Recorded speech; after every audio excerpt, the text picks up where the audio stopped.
Okay, let's go on to one of my favorite type of problems now in this section. I think this problem is absolutely beautiful, so I want you to highlight this problem. This is very likely a test problem, something very similar to this. This is a definition of a rule that I don't know if you're going to understand it at this level, and that's not to be offensive. It took me over 8 years of mathematics, studying mathematics, to truly understand the definition of the answer, and I don't want to give it away, so let's go ahead and solve this. So it says evaluate the limit as x approaches infinity of 1 plus 1 over x all raised to the x, okay? And just to let you know, there are some indeterminate forms that we do need to know. It's indeterminate forms if you have 0 times infinity, if you have 1 raised to the infinity, if you have infinity raised to the 0, or if you have 0 raised to the 0. They're all indeterminate forms. All of those are indeterminate forms. But remember, if you get any of those indeterminate forms, you cannot use L'Hopital's rule. You can only use L'Hopital's rule if it's of the form 0 over 0 or infinity over infinity. So anytime you get one of these rules or one of these results, these indeterminate forms, you need to algebraically manipulate your limit so you can use L'Hopital's rule.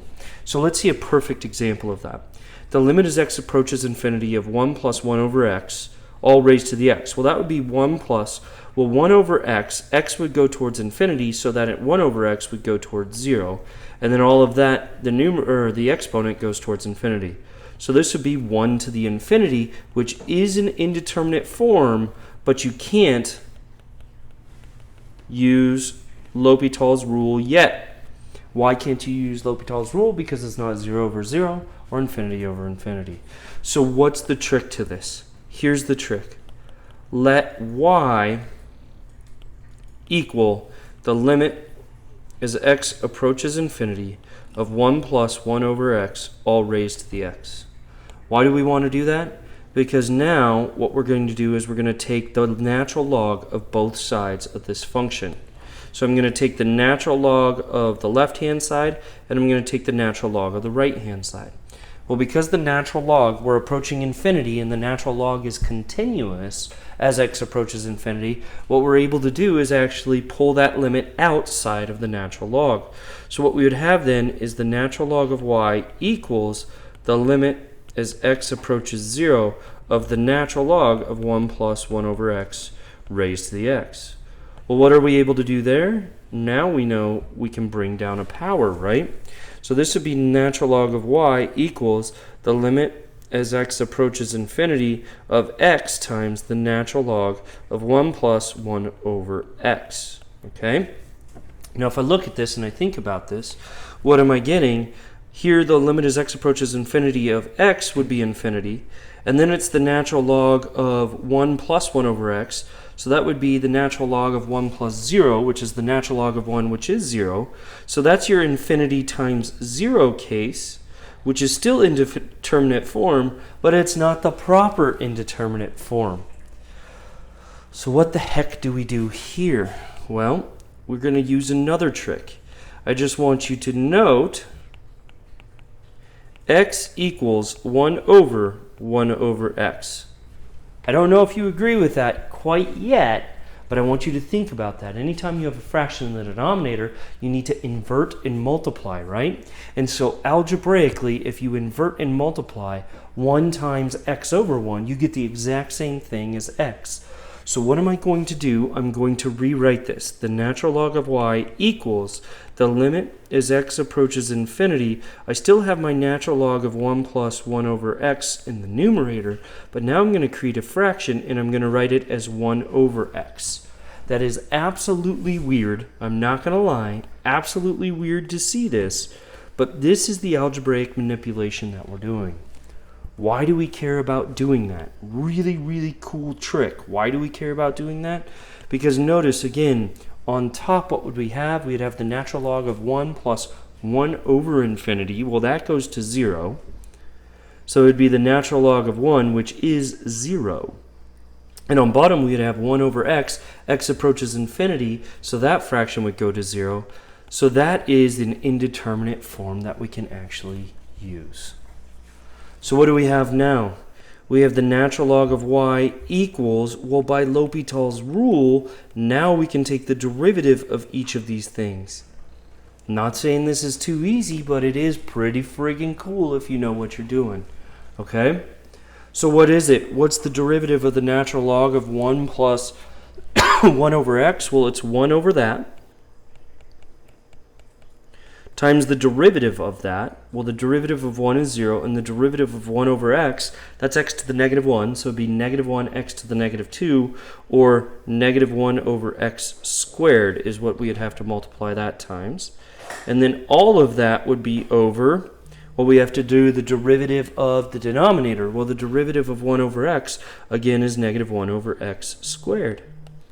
Notice what happens here. The negative 1 over x squared simplify, and we're left with the limit as x approaches infinity of 1 over 1 plus 1 over x. Well, 1 over 1 plus 1 over x, we can evaluate that limit. We know that this term right here, 1 over x, goes towards 0. So this is 1 over 1, or simply 1. But I want you to be careful here. We now have the natural log of y equals 1. We know the natural log of y equals 1. And y was the answer that we wanted. We let y be the original limit. So the question is, how do I find out what y is? And this is where inverse operations come into, or inverse functions come into play. The idea is you do e to the left-hand side and e to the right-hand side, because e to the natural log is log base e. So e to the natural log simplifies, and you just end up with y equals e to the 1, or in this case, y just equals e. Really, really cool. We just determined that the limit as x approaches infinity of 1 plus 1 over x, all raised to the x, is the number e.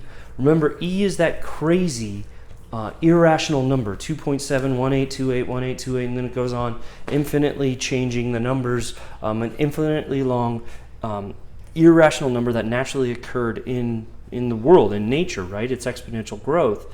We just found another definition for it. What's our definition for it? Our definition for e is the limit as x approaches infinity of 1 plus 1 over x to the x. And for me to understand how that happened and where that came through, took many, many years of mathematics to conceptually understand what the heck we just did. Super, super cool problem. I love seeing problems like this. Expect to see one of these types tricks on your test. Again, what was the trick? You let y be equal to the limit, and then you take the natural log of both sides. When you take the natural logs, you can use the log properties by bringing it down. We rewrote x as 1 over x, which was a really, really trick, right? So, I mean, a couple of tricks here. Let y be it, take the natural log of both sides, bring the power down. Then we rewrote x as 1 over x in the denominator, and we were able to solve this. Remember, once you solve it and you get 1, that's not the answer. That's the natural log of y equals 1. So you have to take e raised to both sides to get the actual answer, and you could get the answer of e. Man, it's not an easy problem. It's something you're going to have to practice. It's something you're going to have to look at. It is not going to come easily to you, but that's okay. I want you to try your hardest on that one, and we'll try some more examples to get you a little better at that. Let's go ahead and look at the next example. It says, evaluate the limit as x approaches 0 from the right of sine of x raised to the x. Well, sine of x as x approaches 0 from the right approaches 0, and then the x power, of course, because it's 0 from the right, also approaches 0. So this is 0 to 0, which is indeterminate form, but you can't use L'Hopital's rule because it's not in L'Hopital's rule form. So what do? We do the exact same thing we did last time. Anytime you have an exponent, this is pretty much your trick, what you want to do. We're going to let y equal sine of x raised to the x. So y is our answer. We need to solve, or sorry, I totally messed that up. Let y equal, and then we need the limit as x approaches 0 from the right of sine of x raised to the x. So again, y is the answer we want. We want to know what is y. So eventually we're going to be solving for y. So what was the trick? The trick was take the natural log of both sides. When you take the natural log of the left-hand side, you'd have the natural log of y, and then on the right-hand side, you can bring that natural log inside the limit because the natural log is a continuous function to the right of 0. So this is the natural log of sine of x raised to the x. Again, with that exponent, we can bring that down in front. So this is the natural log of y equals the limit as x approaches 0 from the right of x times the natural log of sine of x. Looking at that, we would have, what happens is the sine of x approaches 0. That would be the natural log of 0. So this would be 0 times negative infinity because the natural log of x actually approaches negative infinity as you approach 0 from the right? So this would be 0 times negative infinity, which is again an indeterminate form, but again you can't use L'Hopital's rule. So what was the trick? Remember, the trick is rewriting that x as a denominator of 1 over x. So this turns into the natural log of y equals the limit as x approaches 0 from the right of the natural log of sine of x all over 1 over x. Again, that's a really, really tricky substitution that you probably wouldn't have thought of, but it's the same exact substitution, the same exact steps as the previous problems. So we took the natural log of both sides, we brought down the power, and then we rewrote x as 1 over x in the denominator.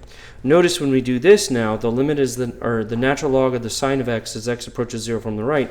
Again, we said that's negative infinity, and 1 over x as x approaches 0 from the right actually approaches infinity. So that's indeterminate form that we can use L'Hopital's rule for. So, on the left, we have the natural log of y. Remember, this is not y, it's the natural log of the answer. And then on the right, because of L'Hopital's rule, we could say this is equal to the limit as x approaches 0 from the right of, well, let's think about the derivative of the natural log of sine of x. The derivative of the natural log of sine of x would be 1 over what's on the inside, which is sine of x, times the derivative of the inside. Well, the derivative of sine of x is cosine of x. And then on the bottom, we would have the derivative of 1 over x, which would be negative 1 over x squared. Again, remember, we're just finding the derivative of the top over the derivative of the bottom. We are not using the quotient rule. So what is this? This is equal to, sorry, let me zoom back in, the limit as x approaches 0 from the right of, well, what is cosine over sine? Isn't that cotangent of x? All over, and then this would be negative 1 over sine of x squared. Well, if I inverted multiplied by the reciprocal, wouldn't that be negative x squared? So it would be x squared over negative 1, so that would be a negative x squared out in front. So it seems to me that we're just doing the limit as x approaches 0 from the right of negative x squared times cotangent of x. Okay, well, what is that?